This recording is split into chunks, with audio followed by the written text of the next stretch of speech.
I'm back.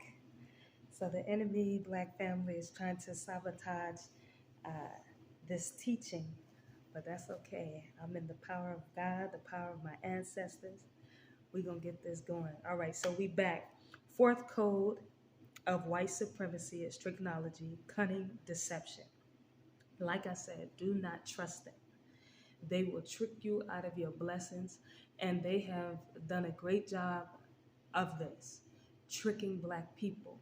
And one of these things I think about how they have tricked us out of believing that we can be self-sufficient and have self-determination. They have tricked us out of believing that we can be self-sufficient and have self-determination. They have crippled us to make us believe that we need the system, that they just have to be there, that we cannot make it on our own, which is not true, because what you think we've been doing in Africa for hundreds and thousands and thousands of years. They was learning from us. But because they got us believing that we're not intelligent enough, we're not we're not smart, we don't know anything, which is crazy because we're the most intellectual people here on this earth. African people are the most intellectual people all around the world on this earth. But the trichonology is that because you are so dumb, you need some white person, some white people that came from the caves to teach you, that didn't know how to walk, didn't know how to speak, didn't know how to talk, didn't even know how to walk upright, was knuckle dragging, but somehow they're supposed to be more intellectual than you. And it's not that. They operate out of technology, deception. And unfortunately, Black people have been buying into this bullcrap. So we're going to go on and educate you on that. That way you don't fall into this. So then we get into the fifth code of white supremacy, narcissist and egotistic. Narcissist and egotistic. This is the fifth code of white supremacy. White people believe that everything they say, everything that they do, the little bit that they know, that's it. If I tell you Jesus is white, that's it. Even though we know his hair was like wool, skin like burnt brass. But think about it. But for them, they're 300 and what 90, 390 years. A lot of Black people didn't know. A lot of Black people believe that white Christ was coming to save you,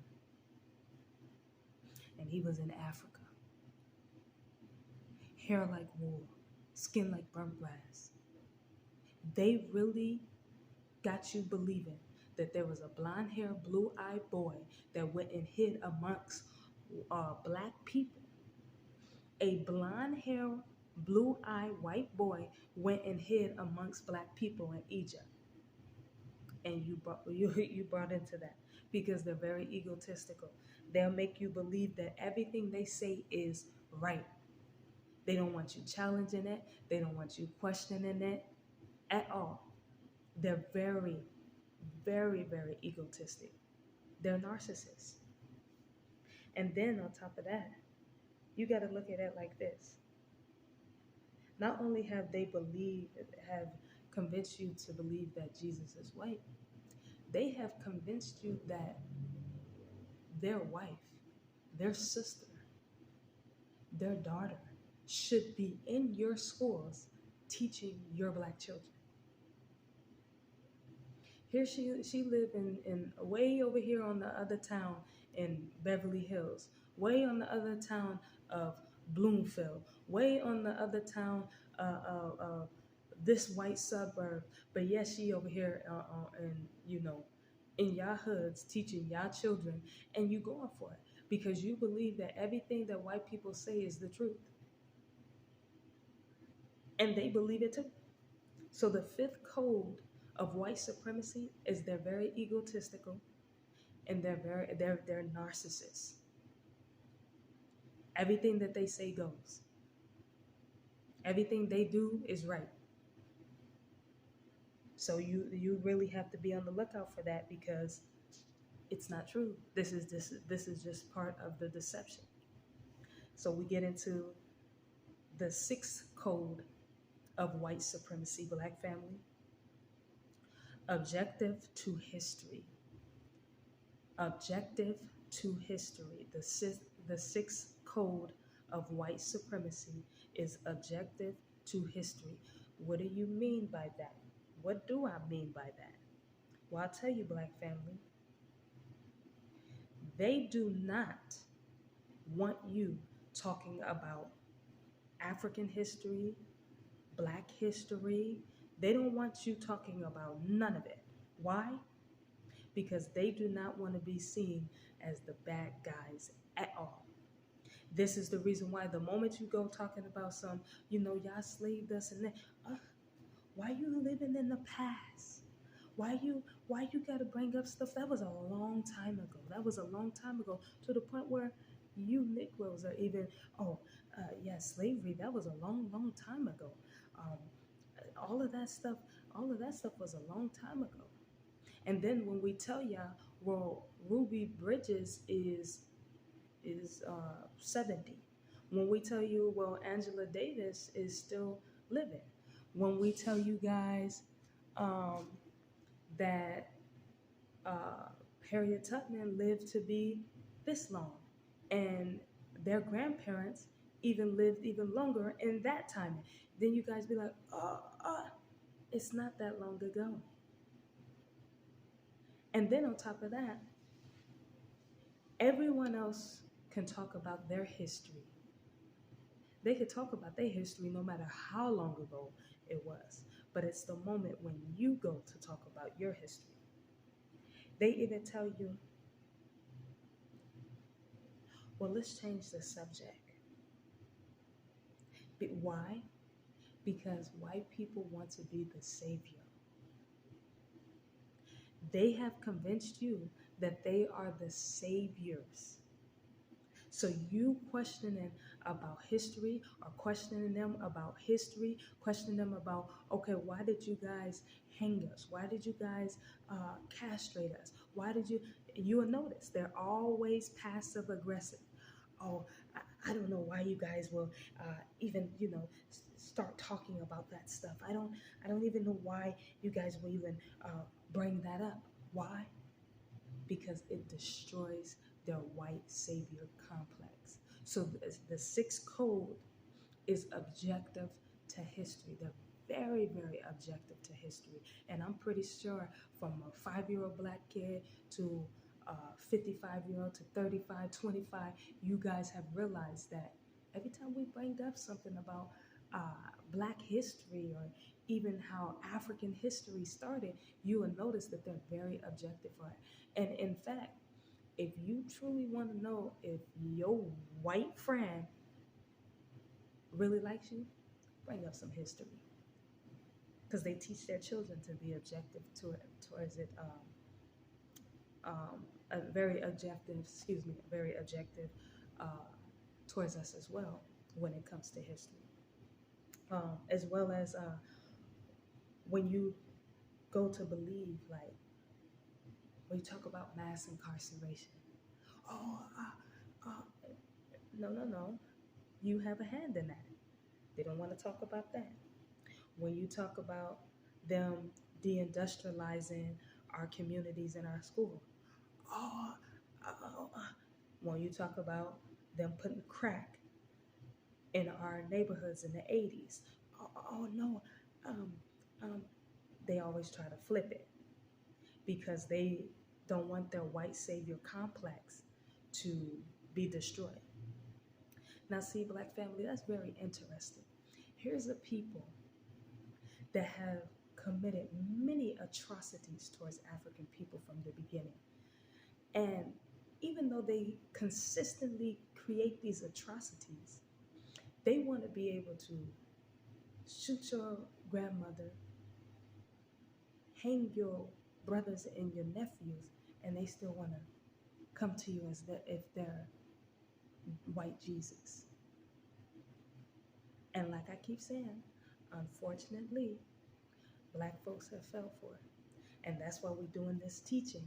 That way you don't keep falling into this pothole that you know is there. You know it's there.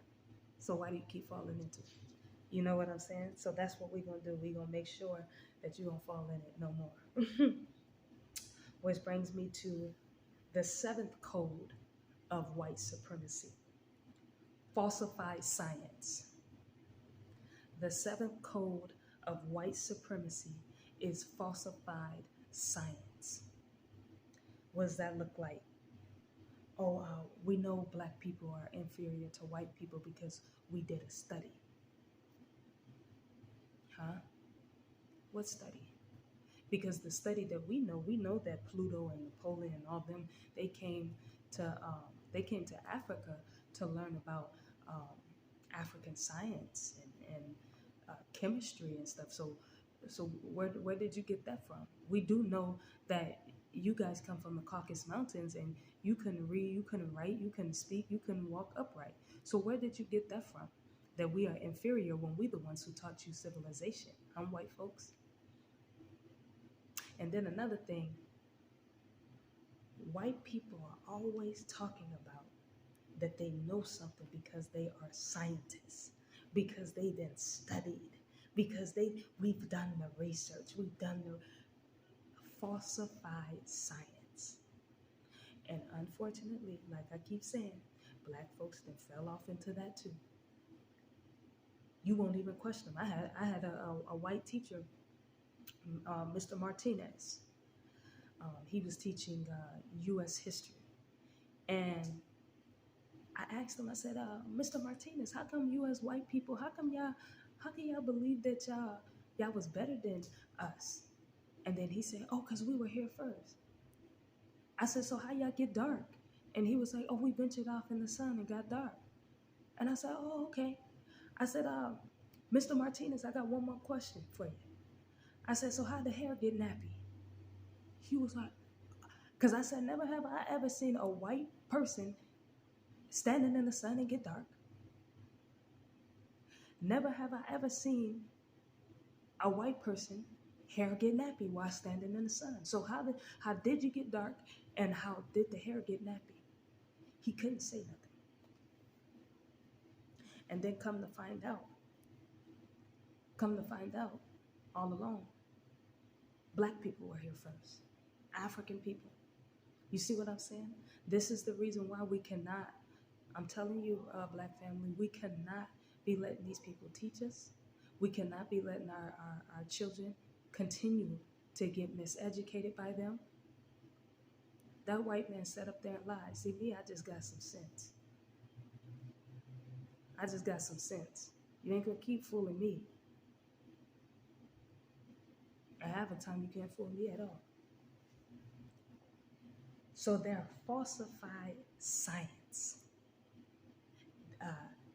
There was a time and they was trying to convince everyone that we was mixed with the monkey DNA, that we was half human, half monkey. And they the ones that come from the Caucasus Mountains. You see what I'm saying? And you have folks really getting off into that. Oh, and they the ones with the Rh-1 DNA. It's found in European DNA. So don't get off when white people start talking about, oh, I know this science. I studied. Yeah, you ain't studied nothing and you don't know nothing. So the seventh code of white supremacy is their falsified science. They will try to trick your minds, black family, that you are something, they know something because they studied it, because they scientists. All a white scientist is nothing but a white racist who is pretending to be overly educated. That way they can misguide, mislead, and miseducate you even more. That's all a white scientist is, and nothing but a big ass deceiver and a liar. Don't believe nothing they say. So the seventh code of white supremacy is falsified science. They believe that they know something because they didn't research it, because they didn't study it. One of the things I do, I'm always healing. I'm always healing people, right? And you'll have some Negro say, "Oh, you went to school for medicine? Why I gotta go to school for medicine to heal you, Negro? Huh? Love you, but what you questioning me for? You don't never question white doctors, and they be giving you stuff to kill you. I'm giving you fruits. I'm giving you vegetables. I'm giving you black seed oil, castor oil. These are natural things to the African body. They giving you some white, red, orange pill, and not once do you ask them. They have stuff called trichinoxide, and you'll be like, okay, but me, I'm gonna slice up some apples and some mangoes and give you some black seed oil. School, I don't gotta go to school for all of that. That's our problem too. That's another way white people have gotten you with this falsified science, needing the paperwork for everything. Paperwork for everything. That's another part of their trichology, to make you believe that they are something so much more than what they are. So y'all be careful with this falsified science. They know something because they don't know nothing. Eighth code of white supremacy is dictatorship, being very dictatorial, meaning that they have to have control of everything, from Africa to UK to the United States, everything. You got our good black folks, they say, okay, we need to have states. We need to have our own states, and we need to have our own this. And that's wonderful, because that's part of the work that I'm doing. I want to make sure that we as black people, that we do have our own. But you also have to understand, everything you need, everything you want, you're going to see that white face. You're going to see that white face. That don't mean you give up the fight. You keep fighting. You keep getting what you can get. But you have to understand that they have gotten up amongst us to make sure they control everything. They're very dictatorial. They got to have dictatorship over every single thing. You need a permit. Guess who you're going to see? You're going to see a white supremacist for that permit. You want to teach? You need your teaching certificate? You got to deal with them. You want to buy property? You got to deal with the white racist real estate agents. You want to buy land? You got to deal with white racists. And this is why we must teach our children about white supremacy, black family.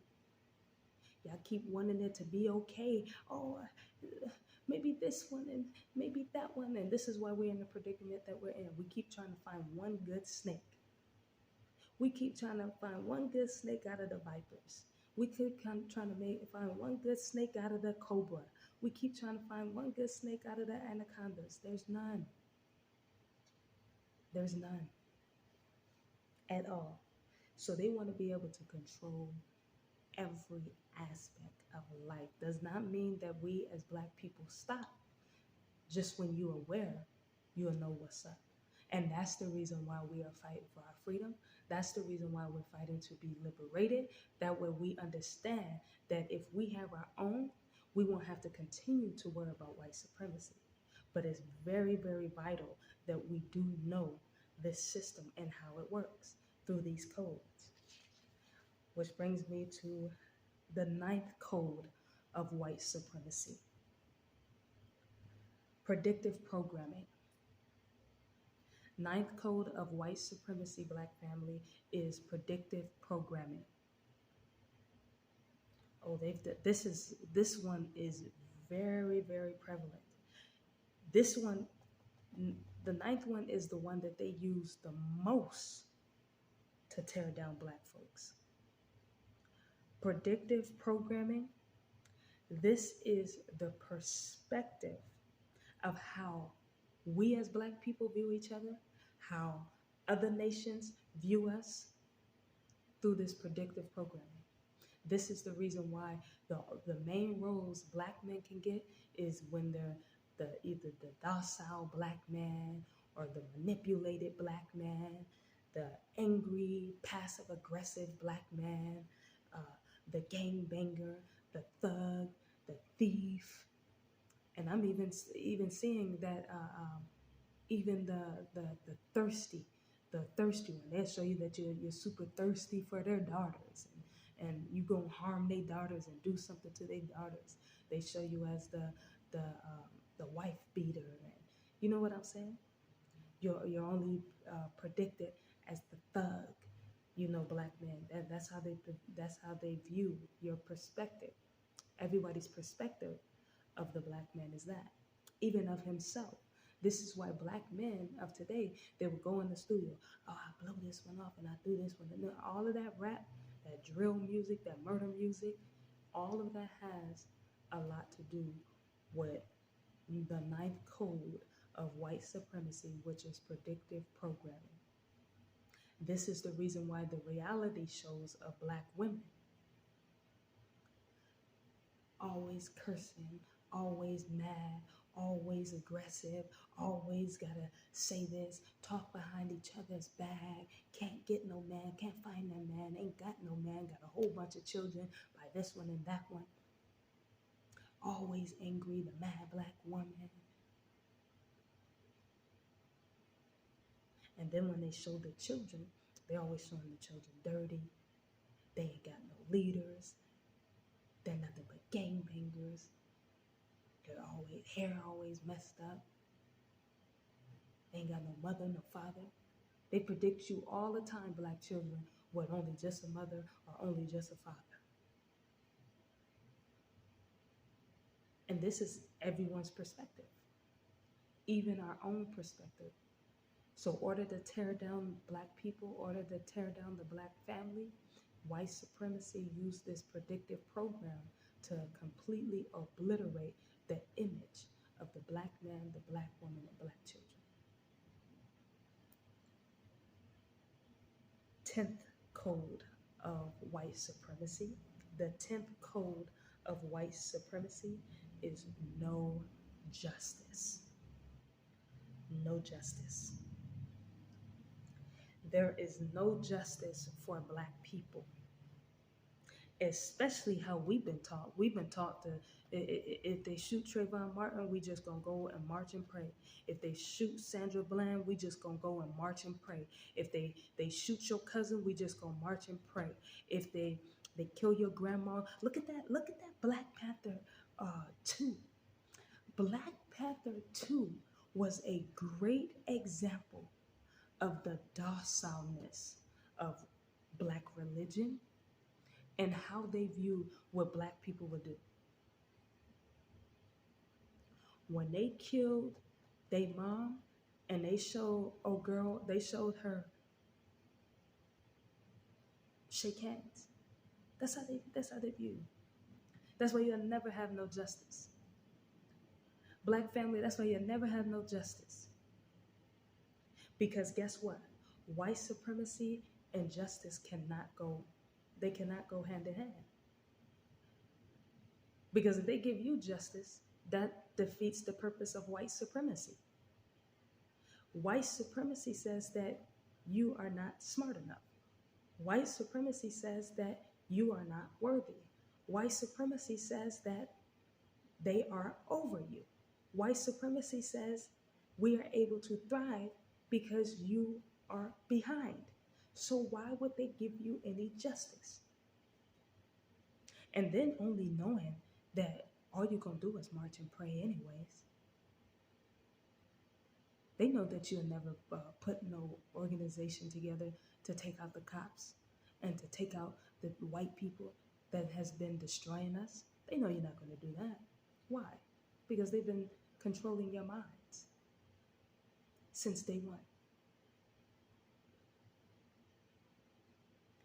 I did a video, and I'm gonna post it. I'll probably post it up on my shorts.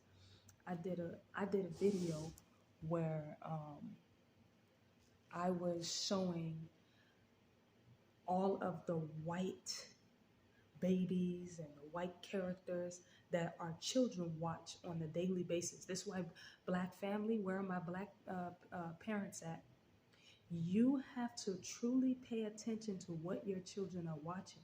Because if your children, your black babies, are just watching nothing but black, if they're watching, excuse me, if your black babies are watching nothing but white children all day, they are being predictive programming, programmed that